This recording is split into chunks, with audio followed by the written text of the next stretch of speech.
विचार किया उसने कि मेरे पिताजी कहते हैं कि ये जो दशरथ जी के बेटा हुए ना, ये अलौकिक बेटा हैं, क्योंकि महात्मा वशिष्ठ जी ने नामकरण संस्कार किया तो उसमें महात्मा ने बताया था कि ये साधारण बालक नहीं, ये परब्रह्म परमात्मा है। तो उसने विचार किया, पढ़ा लिखा तो था नहीं। जब भगवान स्वयं दशरथ जी के बेटे के रूप में आए हैं तो उनको ये पता होगा कि कोई मुझे कुछ देना चाहता है। उसका भाव जागृत हुआ कि भगवान तो सब जानते हैं, सर्वांतर्यामी है परमात्मा। ये भाव जो उसके मन में आया तो भगवान ने कहा सावधान, एक आदेश पर जितनी सैन्य शक्ति थी चित्रवत शांत हो गई। गाजे बाजे सब रुक गए, बिल्कुल वहां पर एकदम सन्नाटा छा गया। भगवान ने कहा गुरुजी महाराज, हम आपसे एक आदेश लेना चाहते हैं, बताओ। रामभद्र, भगवान मेरा एक मित्र है जिसका नाम निषाद है, बहुत अभिन्न मित्र हैं हम दोनों, और वो मुझे कुछ देने के लिए आतुर है। आपका आदेश हो जाए तो भगवान हम उनसे 2 क्षण मिल लें, मित्र मिलन हो जाए। तो वशिष्ठ जी ने विचार किया, बहुत सावधानी से सुनना, और नगर वासियों के समस्त प्रजाजनों ने विचार किया कि भगवान की कभी किसी से कोई मित्रता अभी तक नहीं हुई। भगवान पहले अंतःपुर में रहे, इसके बाद सीधे गुरुजी के पास चले गए। भगवान की कहीं कोई मित्रता होने का समय नहीं मिला। देखना चाहिए कौन मित्र है। तो सब लालायित थे कि ऐसा यदि कोई मित्र है तो मानो इंद्र का ही बेटा होना चाहिए, राम जी का मित्र। लेकिन महाराज बलकल वस्त्र धारण किए है वह। उस निषाद के बेटे के शरीर में कोई वस्त्र नहीं, वृक्षावलियों के पत्ते आदि लगाए हुए हैं उसने, और उसके हाथ में पादुकाएं हैं, धनुष बाण है, तरकस है। भगवान ने कहा मित्र आइए, आपका स्वागत है। परमात्मा उतरे सुभद्र वेदी से, और हजारों लाखों व्यक्तियों के बीच में परमात्मा ने निषाद राज के बच्चे को गले से लगा करके अपनी मित्रता का वहां पर संबंध स्थापित किया। दुनिया देखती रह गई, कहां चक्रवर्ती राजा के बेटे हैं ये। वायु भी बिना आज्ञा के इनके यहां से चलती नहीं है। और वो रामभद्र जंगल में निवास करने वाले निषाद के बेटे को हृदय से लगा रहे हैं और कह रहे बेटा मित्र, तुम जो लाए हो हमें बिल्कुल संकोच रहित होकर के प्रदान करो। तो स्वर्ण मणि और पुखराज, पन्नग, नीलम आदि मणियों से जटित जो भगवान के पादक त्राण हैं, जूतियां हैं, भगवान ने उनका त्याग कर दिया। और जो निषाद का बेटा लाया था, भगवान ने वह वांस के पत्तों से और उनकी लाठियों से बने हुए जो जूतियों जैसा आकार था, भगवान ने सबके सामने धारण किया। अपना स्वर्ण तरकस त्याग दिया, अपने धनुष बाण त्याग दिए, और भगवान ने जो मित्र ने भेंट किया था भाव से स्वीकार किया। सबने बड़े भाव से भगवान की उस दीन बंधुता का दर्शन किया। भगवान का नाम दीन बंधु है। दीन रहा ना दीन भा, नहीं दीन पर भास, तो दीन बंधु कैसे मिले बिन दीनता निवास। बिना नम्रता के, बिना दीनता से भगवान प्राप्त नहीं होते। अब भगवान बैठने लगे उस दिव्य रथ पर, तो प्रभु को लगा यदि ये मेरा मित्र पैदल चलेगा और मैं इस रथ पर बैठूंगा तो ये मित्रता का धर्म नहीं है। मित्र का दुख रज मेरु समाना। मित्र का दुख यदि एक रज के समान, एक कण के समान है, तो हमें उसको पर्वत के समान बड़ा मानना चाहिए। भगवान ने कहा मित्र हमारे बगल में बैठ जाओ। अपने गुरुजी से आदेश पाया परमात्मा ने, गुरुजी ने उसमें सहमति प्रदान की। तो राम जी के बगल में लक्ष्मण जी विराजे थे, लक्ष्मण जी के बगल में भरत जी, भरत जी के बाद शत्रुघ्न विराजे हैं उस दिव्य रथ पर। लेकिन भगवान ने अपने बगल में उस निषाद राज को स्थापित किया, और मानो इस संसार में परमात्मा ने सूचना प्रदान कर दी कि मुझे इस संसार में केवल और केवल भक्ति का नाता ही आता है, दूसरा कोई नाता नहीं। मुझे जो अनन्य भाव से यो यथा माम प्रपद्यन्ते अनन्यास चिंत्यन्तो माम योजना पर्युपासते, तेसा विनित्युक्तानाम योगक्षेमं महाम्यहम्। जो मुझे सब कुछ मान लेता है कि माता पिता गुरु भाई बंधु सब है प्रभु, केवल आप ही हो। हम लोग रोज गाते हैं त्वमेव मातश्च पिता त्वमेव, लेकिन केवल गाते ही हैं, नाटक बस करते हैं गाने का, उस पर कभी भाव स्थापित नहीं करते। और ये करके दिखाया है किसने? निषाद राज के बेटा ने। भगवान आप ही सब कुछ हो मेरे। परमात्मा ने 1000 सैन्य शक्ति के बीच में एक क्षत्रिय राजा के बेटों ने, गांव में निवास करने वाले जंगल के भील के लिए परमात्मा ने हजारों राजकुमारों के बीच में उनको अपने रथ पर बिठाला। वशिष्ठ जी के यहाँ महात्मा वशिष्ठ बड़े प्रसन्न हैं कि देखो हमारे ये जो शिष्य हैं कितने कृपालु हैं। बहुत प्रसन्नता में भर गए महात्मा वशिष्ठ जी। चलते चलते वह शोभा यात्रा पूरी हो गई और राजभवन तक पहुंचे। पिताजी ने कहा, महात्मा दशरथ जी ने, बेटा तुम लोगों ने इतना अच्छा विद्याध्ययन किया है कि हम कुछ देना चाहते हैं आपको। जब आपका बेटा या बेटी 90% से ऊपर आ जाए तो कहते हो ना कि इतना आएगा तो हम ये सामग्री देंगे, आदि आदि। तो भगवान इतने अच्छे से पढ़ के आए कि भगवान का 100 में से 100 अंक प्राप्त हुए, 1 नंबर भी परमात्मा का नहीं घटा। तो चक्रवर्ती जी ने कहा, राम कुछ मांगना चाहते हो? आपकी विद्या से हम प्रसन्न हैं, क्या चाहिए? भगवान ने कहा, प्रभु पिताजी आपके हम बेटे हैं तो हमारा सहज संबंध आपकी राजगद्दी से है। राजा का बेटा राजा बनता है और मैं कुछ कालांतर में युवराज पद पर प्रतिष्ठित हो जाऊंगा। मैंने अभी अभी एक मित्र बनाया है और वह मित्र जंगल में वास करता है। तो यदि आप मुझे कुछ देना चाहते हैं भगवान, तो मेरे मित्र के लिए राज्य गद्दी प्रदान कर दीजिए। ये है भगवान की देने का भाव। हम क्या मांग सकते हैं भगवान से, कितना मांगेंगे? तो राजा दशरथ जी प्रसन्न हुए और श्रृंगवेरपुर नाम का राज्य जो था, हजारों राज सीमाएं महात्मा के अपने हस्तगत थी। चक्रवर्ती जी के यहाँ लाखों राजाओं का मस्तक सिर रखा रहता है, मुकुट।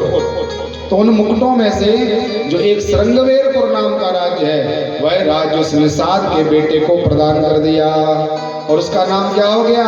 निषाद राज। बोली निषाद राज भक्त की। भगवान ने मानो अपने समान बना दिया मित्र को। श्रृंगवेरपुर का राजा बना करके परमात्मा ने उनको विदा किया। भगवान बड़े भाव से अपने घर में रहने लगे। हम सब अयोध्या जी से उठ करके अब मिथिला चलें, जहाँ के राजा महात्मा जनक जी हैं। जनक जी का नाम बताएगा कोई? क्या नाम है जनक जी का? जो जनक है ना, ये पदवी है। जैसे व्यास ये पदवी है, मंत्री ये पदवी है, किसी का नाम थोड़ी है। राजा चक्रवर्ती तो पदवियां हैं। जैसे भगवान व्यास की पदवी है, उसी तरह जनक की भी एक पदवी है। 28वें द्वापर में जो महात्मा व्यास हुए वो श्री कृष्ण द्विपायन व्यास। पुराणों में आप लोग देखेंगे तो ऊपर लिखा रहता है श्री कृष्ण द्विपायन व्यास कृत। तो व्यास जी का क्या नाम है? श्री कृष्ण द्विपायन। और जो सीता जी के पिता बनने वाले हैं उनका क्या नाम है? सीरध्वज। जनक उनकी गद्दी है, पदवी है, और उनका सही नाम है महात्मा सीरध्वज। इनके एक छोटे भाई हैं जिनका नाम है कुशध्वज। दोनों में खूब आनंद से प्रेम है, राज बढ़ने लगा है।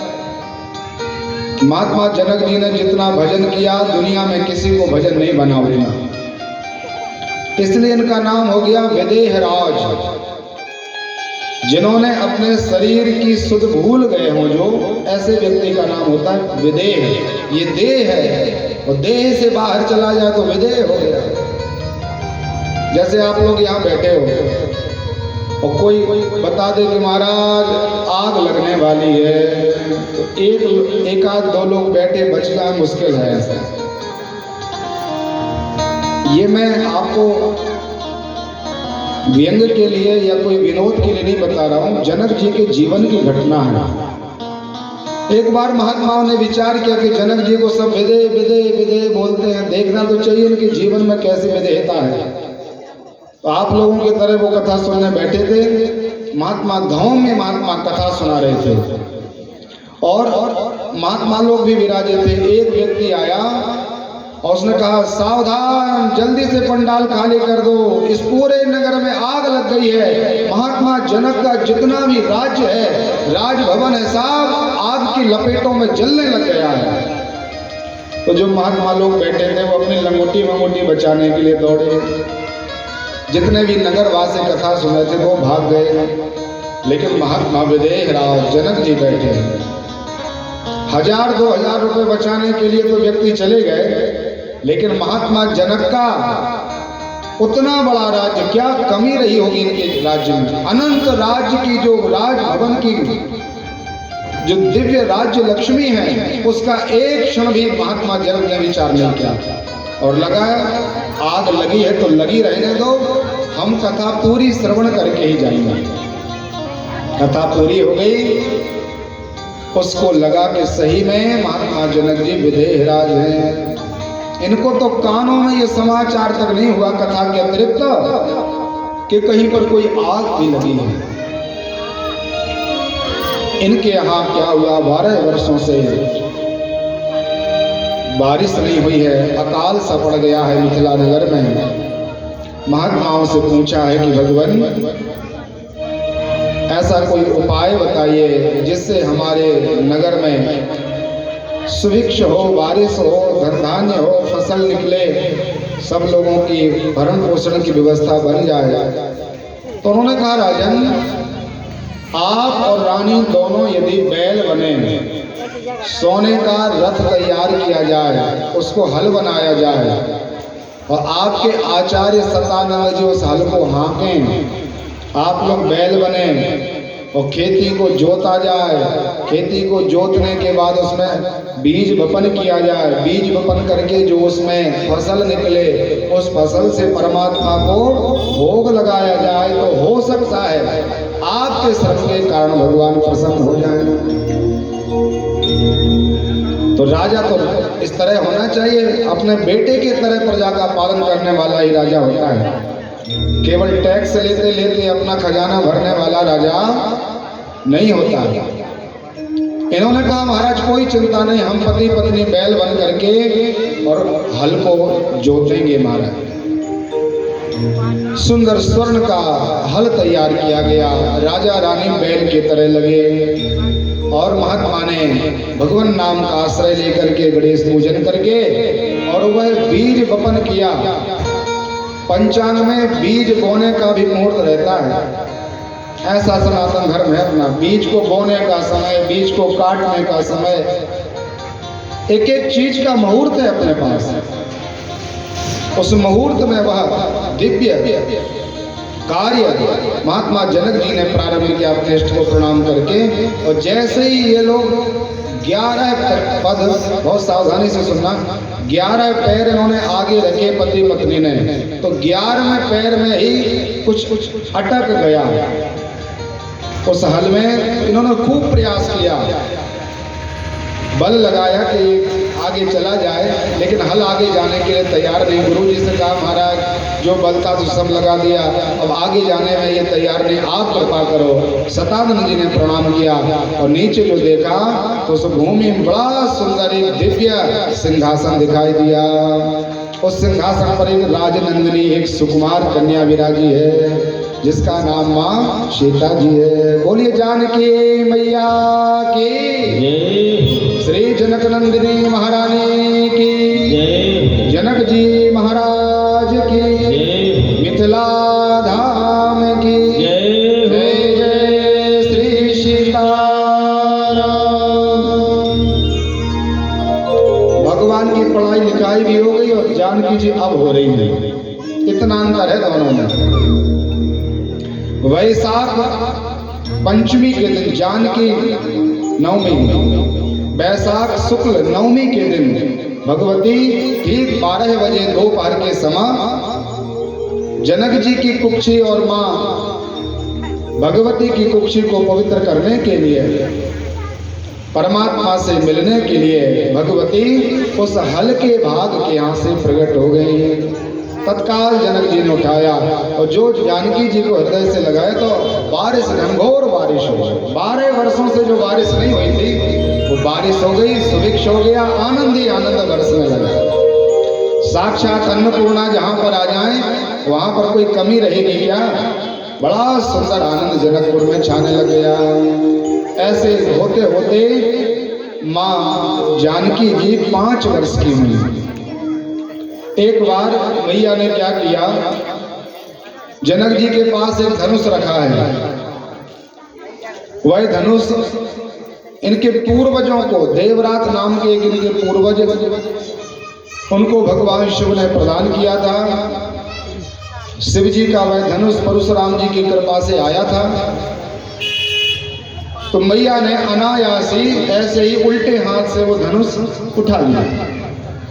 जनक जी ने देखा कि 5 वर्ष की किशोरी जी ने, इतनी छोटी सी कन्या ने अपने उल्टे हाथ से ये भगवान शिव का पिनाक, अनंत काल पुराना पिनाक, हमारे पूर्वज बब्बा दादा दादा आदि परदादाओं के समय का, जिसको हिलाना डुलाना भी बहुत समर्थ का काम है, और इस कन्या ने ऐसे उठा लिया।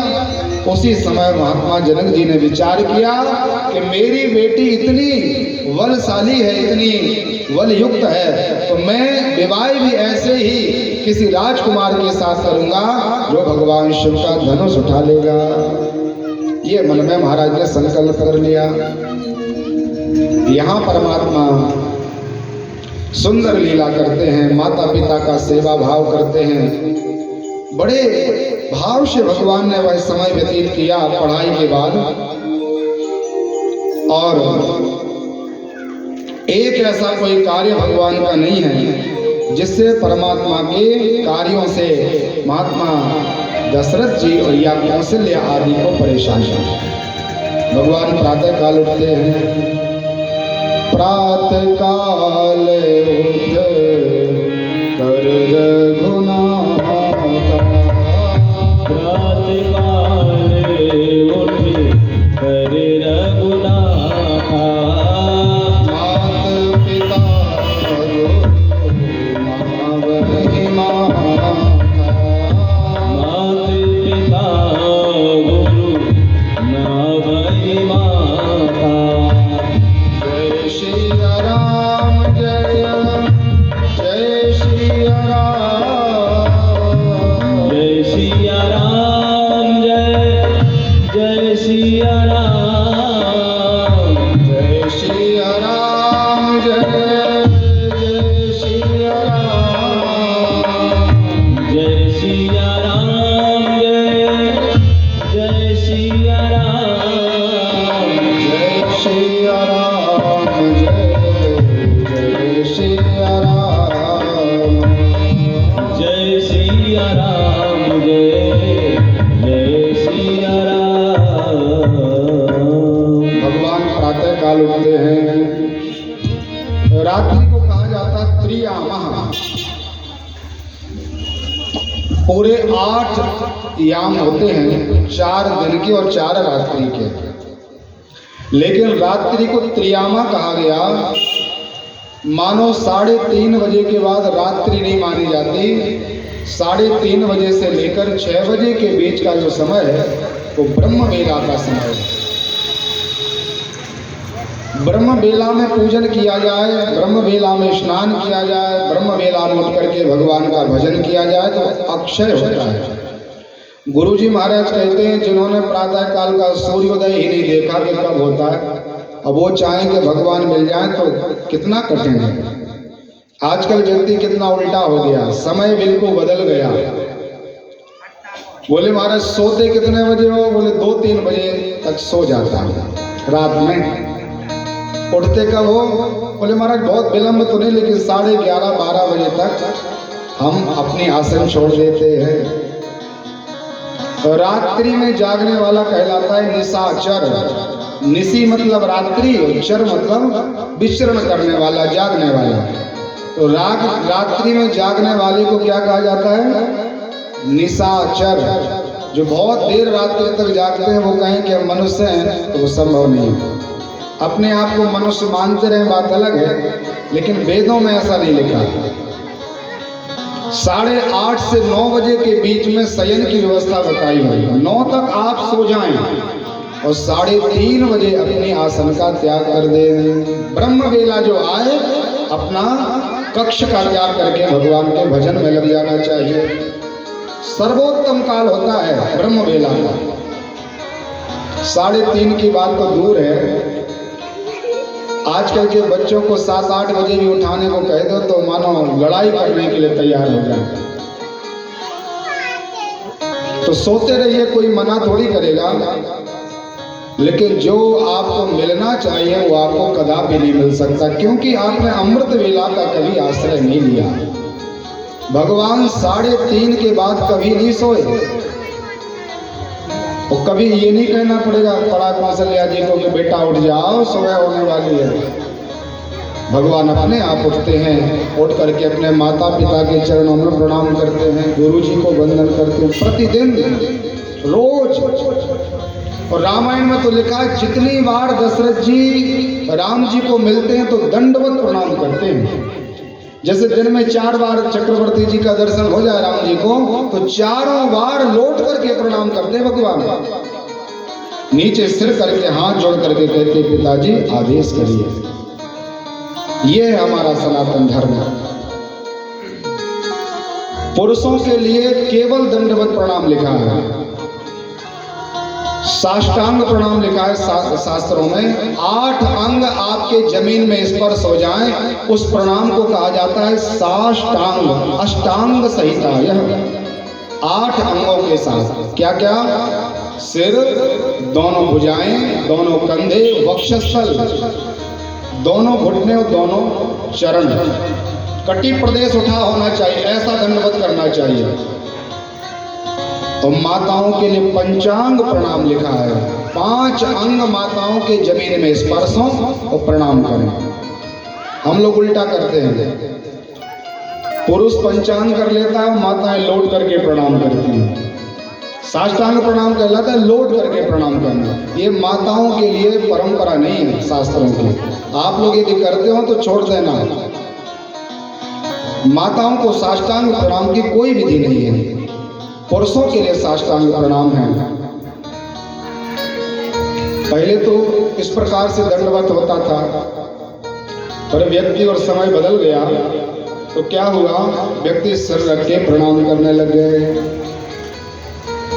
2-4 10 वर्ष या 20 वर्ष पहले व्यक्ति हाथ से प्रणाम नहीं करता था, बाजार में भी मिलेगा तो वहां भी सिर रख करके प्रणाम करता। आज भी गांव की माताएं कहीं यदि मिल जाती हैं तो उनको संकोच नहीं होता, क्योंकि पढ़ी लिखी नहीं है वो। आज भी गांव की माताएं मिलेंगी तो पंडित जी मिल गए तो वहीं रोक करके अपना ये आंचल निकाल करके हजारों लोगों के बीच में बैठ करके सिर रख करके प्रणाम करते। पढ़ाई लिखाई ज्यादा बढ़ी तो सिर रखना भी बंद कर दिया और फिर दोनों हाथों से प्रणाम प्रारंभ हो गया। यहाँ तक भी ठीक है, एक हाथ से यदि आप किसी को प्रणाम करते हो तो लिखा है आपका श्री, आपका तेज, आपका बल, आपकी बुद्धि और आपकी आयु एक हाथ के स्पर्श से अर्जित किया गया पुण्य समाप्त हो जाता है। बहुत सावधानी से सुनना, इसलिए हमें दोनों हाथों से प्रणाम करना चाहिए। और प्रणाम का तरीका क्या है? बायां हाथ से बायां पैर और दायां हाथ से दायां पैर, तो सामने वाले का उल्टा रहता है तो ऐसा प्रणाम किया जाता है। विपरीत हाथ करके प्रणाम करना चाहिए। आप लोग बरबधू को पांव पखारते हो ना, तो उसमें आप लोग करते हो हल्दी लगा कर ऐसा उल्टा करके और फिर सिर में लगाते हो। ये पद्धति है प्रणाम की। लेकिन पढ़ाई लिखाई बढ़ गई अपनी, तो फिर एक हाथ से प्रणाम होने लगा। और ज्यादा पढ़ लिख गए तो महाराज पैरों तक नहीं जाते हैं, अब कहाँ तक जाते हैं? घुटनों को प्रणाम करने लग गए तो घुटने दर्द होने लग गए। और बड़े बड़े शहरों में चले जाओ तो घुटनों तक भी व्यक्ति झुकना नहीं चाहता, हृदय से हृदय लगा लेता है और प्रणाम हो जाता है। बड़े शहरों की बात क्या बताएं, सागर तो इतना बड़ा शहर है कि यहाँ की पद्धति ही प्रणाम की दूसरी है। गाड़ी से अपन चले जा रहे हों और देख लें कि पंडित जी आ रहे, महाराज जी, वही आशीर्वाद देते, हम लोग प्रणाम करते हैं, बहुत अच्छा महाराज। दोनों हाथ उठा के तो कह दे, महाराज जी, हम अपन उनको देखें या ना देखें, वो अपने आप बुला करके महाराज, तो ये प्रणाम हो गया। इस प्रणाम से हमें कोई लाभ मिलने वाला नहीं है। प्रणाम से क्या होता है? प्रणम्बो दुख समनस्य, भागवत जी के अंतिम श्लोक में लिखा है, प्रणामो दुख समनस्य तम नमामि हरिम परम। प्रणाम से हमारी आयु, यश, कीर्ति, विद्या, बुद्धि, वृद्धि को प्राप्त हो जाती है। आप लोग कहेंगे कैसे प्रणाम से लाभ होता है? तो मैं एक छोटा सा उदाहरण आपको दे रहा हूँ। काशी में एक पंडित जी थे, महात्मा, बड़े विद्वान थे। ब्राह्मण ने विचार किया कि हमारा लंबा सा समय बीत गया, लेकिन मेरे यहाँ कोई बेटा बेटी नहीं हुआ। बहुत सावधानी से सुनना, प्रणाम की महिमा क्या है। ब्राह्मण ने भगवान नारायण का आश्रय लिया, काशी में थे तो भगवान शिव को प्रणाम किया। भोले बाबा ने स्वप्न दिया महात्मा को और कहा, ब्राह्मण, आपके यहाँ बेटा तो होगा, लेकिन 2 प्रकार के बेटे हमारे पास हैं, वरदान मांगो, कौन सा चाहिए। तो स्वप्न में ही बात चल रही है पंडित जी की। भगवान से कहा, भगवान, दोनों बेटों के लक्षण बता दो, आप कैसे 2 प्रकार के बेटे हैं आपके पास। तो भगवान शिव ने कहा, एक कुपुत्र है और एक सुपुत्र है। कुपुत्र जो है उसकी आयु आपसे भी 4 गुना ज्यादा है, और जो सुपुत्र है वो 8 वर्ष में मृत्यु को प्राप्त हो जाएगा। आपको लड़ाई झगड़ा करने वाला, आपको मारने पीटने वाला जो बेटा, वो कुपुत्र, बहुत लंबी आयु है उसकी। यदि अच्छा बेटा चाहिए तो वो केवल 8 वर्ष जिंदा रहेगा और मर जाएगा। तो ब्राह्मण ने स्वप्न में ही भगवान शिव से कहा, प्रभु, कुपुत्रो दुखदायक, कुपुत्र दुख का कारण होता है, हमें ऐसा कुपुत्र नहीं चाहिए जिसके लाखों वर्ष की भी अवस्था क्यों ना हो, और जो हमारी आज्ञा का पालन करे, तो अल्प आयु का बेटा ही हमें स्वीकार है। 8 वर्ष के बालक का वरदान इन्होंने ग्रहण कर लिया। सुंदर समय आया और उनके यहाँ सुंदर बेटे का जन्म हुआ। ब्राह्मण के यहाँ बेटा तो हो गया, लेकिन ब्राह्मण को कोई प्रसन्नता नहीं है, क्योंकि पता है ये बेटा जो है 8 वर्ष में मृत्यु को प्राप्त हो जाएगा। अब 7 वर्ष का हो गया। पंडित जी ने विचार किया, कैसे हाथ पे हाथ रखे बैठे रहने से कोई लाभ मिलने वाला नहीं है, कोई उपाय कराना चाहिए। तो एक ज्योतिषाचार्य जी के पास गए, कुंडली देखने वाले विद्वान के पास। ब्राह्मण ने प्रणाम किया, अपने बेटे को साथ ले गए थे और कहा, भगवान, आपका ज्योतिष ज्ञान बड़ा सटीक है, आपकी विद्या कभी झूठी नहीं हुई, एक भी कोई सिद्धांत आपका इस दुनिया में विफल हुआ हो ऐसा नहीं सुना। इसलिए मेरे बेटे की कुंडली देखिए महाराज। ज्योतिष में पता चल जाता है क्या क्या होने वाला है। गुरुजी महाराज सुनाते हैं, एक ज्योतिषाचार्य जी महाराज स्वयं अपनी ज्योतिष में क्या देख रहे हैं कि हमारे पास ऐसा कोई योग आने वाला है जिस योग में कुंडली के योग के कारण हम कोई किसी प्रकार का अपराध करेंगे नहीं और बिना अपराध के हमें कलंकित होना पड़ेगा। जूतों की मालाएं पहना करके, काला मुंह करा के, गधे पर बिठाल करके, झाड़ू से हमारी पिटाई करते हुए व्यक्ति हमारे घर के यहाँ से ले जाएंगे। ऐसा ज्योतिषाचार्य ने अपने उस स्वयं के जन्मांत में अपनी कुंडली में देखा। तो वो बड़े विस्मृत हो गए। विचार आया, देखो अब इस ज्योतिष के योग को कोई टाला नहीं जा सकता, कैसे टालें इसको। मैं पाप करूंगा नहीं, कोई स्त्री हमारे ऊपर कलंक लगाएगी, मेरी बात नहीं सुनी जाएगी, राजा उसी स्त्री की बात को सुनेगा और मुझे इस प्रकार से अपमानित किया जाएगा। तो वो ज्योतिषाचार्य जी विद्वान व्यक्ति एक संत के चरण में पहुंचे, संत को प्रणाम किया और कहा, भगवान हम पढ़े लिखे तो बहुत हैं, लेकिन हमारी विद्या ही हमारे लिए संकट का कारण बन गई। मुझे पता है कि इस प्रकार का संकट मेरे ऊपर उपस्थित होने वाला है और केवल 5 महीने बचे हैं महाराज, और वो टाला नहीं जा सकता।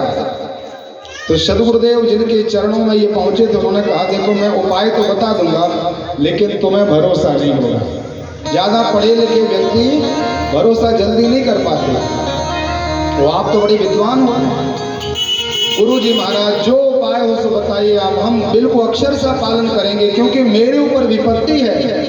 आर्त काय न करे कुकर्मो, दुख में पड़ा हुआ व्यक्ति क्या नहीं करता फिर।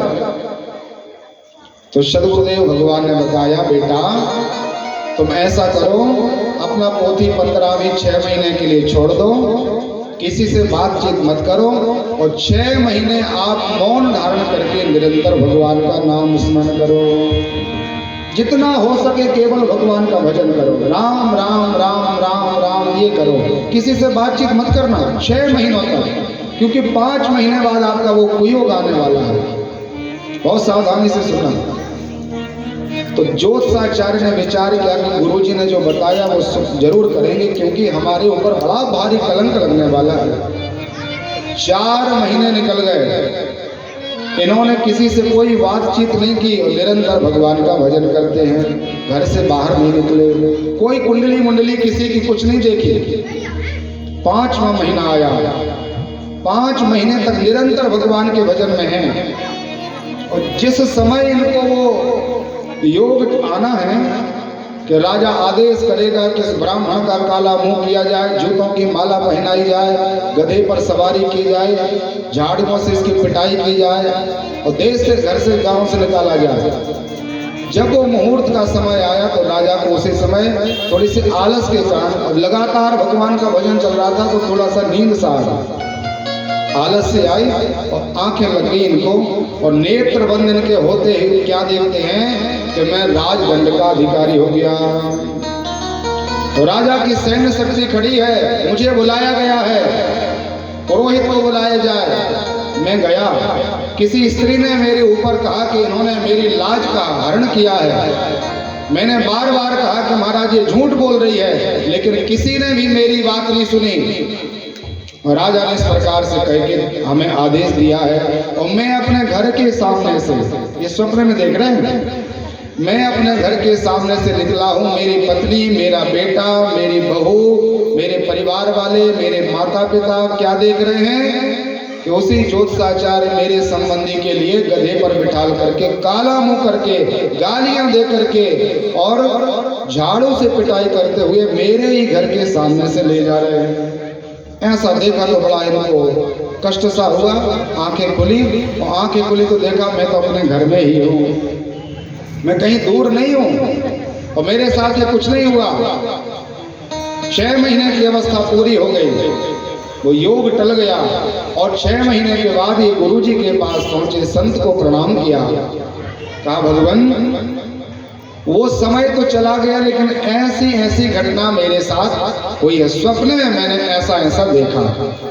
तो संत जी ने कहा कि देखो बेटा, वो जो होने वाला था उसको टालने वाला दुनिया में कोई नहीं था, लेकिन भगवान के नाम का प्रताप देखिए, परमात्मा के नाम के भजन का सामर्थ्य देखिए। ऐसा योग भी केवल स्वप्न में निकल गया। वो जो सही में आपके साथ घटना था वो केवल स्वप्न आया, और स्वप्न में वो घटना परिवर्तित हो गई भजन के प्रताप के कारण। तो ज्योतिषाचार्य जी ने विचार किया कि जब 6 महीने में ऐसा हो सकता है, तो निरंतर जिन परमात्मा का आश्रय लेंगे तो हमारा तो भाग्य ही बदल जाएगा। तो सब पोथी पत्रा छोड़ करके, कुंडली मुंडली देखना सब छोड़ दिया, निरंतर भगवान का भजन करने लगे। कर दो दूर प्रभु मेरे मन में अंधेरा है, कर दो दूर प्रभु मेरे मन में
गए, अब आए मिलो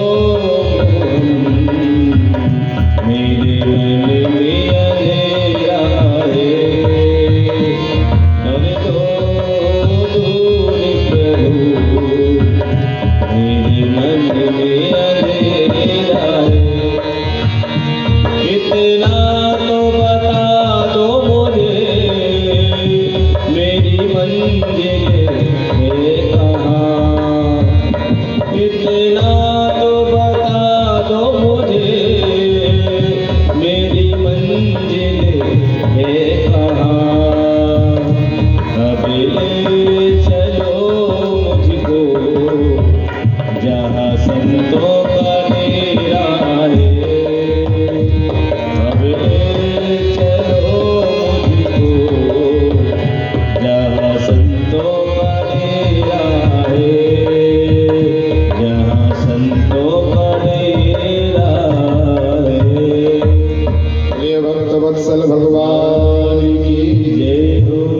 पंडित जी ने ब्राह्मण से कहा, भगवान ये बालक मेरा 7 वर्ष का हो गया, इसकी कुंडली देख करके बताइए। तो उन ज्योतिष के विद्वान ने बताया कि देखिए पंडित जी, मैं